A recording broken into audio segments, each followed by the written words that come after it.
4,000 years ago, a great city rose from the sun-baked mud of ancient Mesopotamia and dared to call itself the true center of the world. Its outer walls were so massive that ancient writers swore two wide chariots could easily race side by side along the top, circling the city. This was Babylon, and at its glittering peak under Nebuchadnezzar II, nothing on earth truly compared to its wealth, power, or beauty.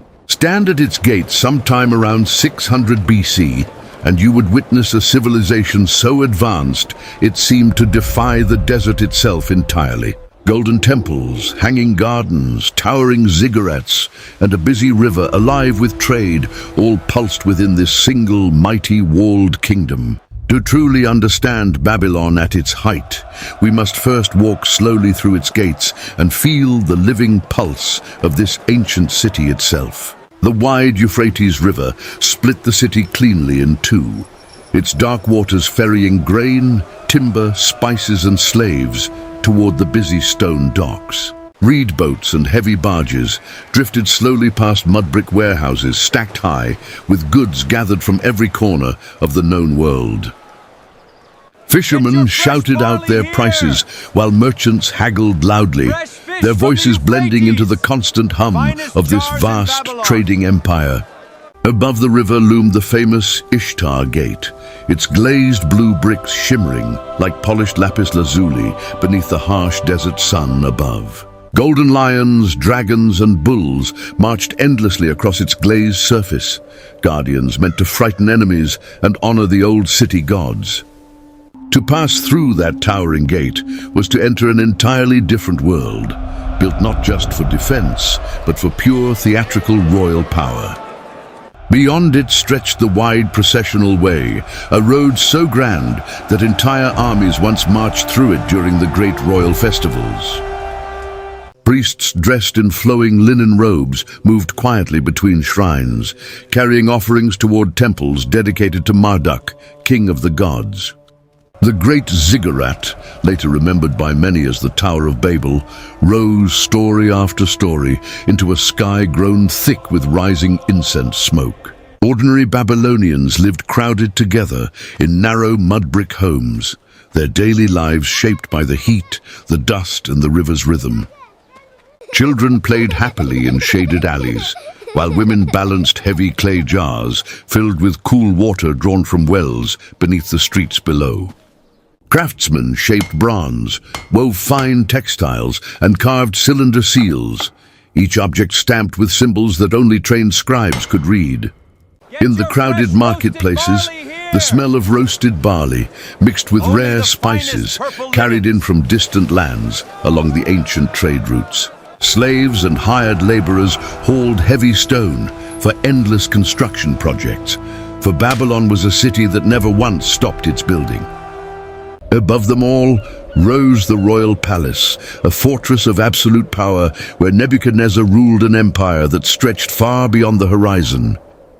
Legend says he built the famous hanging gardens right here, a great mountain of lush greenery rising in defiance of the flat desert horizon. Terraces of exotic trees, flowering vines, and imported plants clung to raised stone platforms, watered by hidden and clever irrigation systems. Some say he built the gardens for a homesick queen who longed for the green hills and mountains of her distant, faraway northern homeland. Whether myth or memory, the gardens became a lasting symbol of what human ambition could achieve once unleashed without any real limit at all. Inside the palace walls, patient scribes recorded laws, taxes, and detailed astronomical observations across endless rows of clay tablets. Babylonian astronomers charted the slow movements of distant planets with a precision that would not be matched again for many long centuries. Mathematics flourished here too, with scholars developing early systems of algebra and a base 60 numbering method still used worldwide today.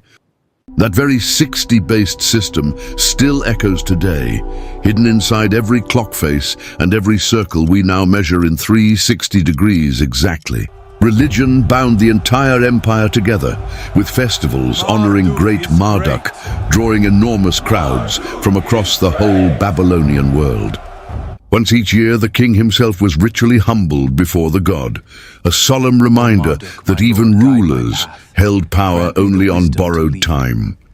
Peace never lasted long in ancient Mesopotamia, and Babylon's staggering wealth made it a constant target for jealous and hungry rival kings.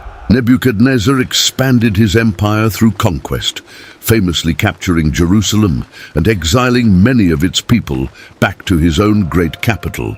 Prisoners, scholars, and treasures poured steadily into the city, transforming Babylon into a vibrant melting pot of cultures and new ideas. Yet within these golden walls, quiet tension simmered between the conquerors and the conquered, between great prosperity and hidden resentment. The city's defenses seemed nearly impossible to breach, with double walls thick enough for 2 full chariots to pass along side by side easily.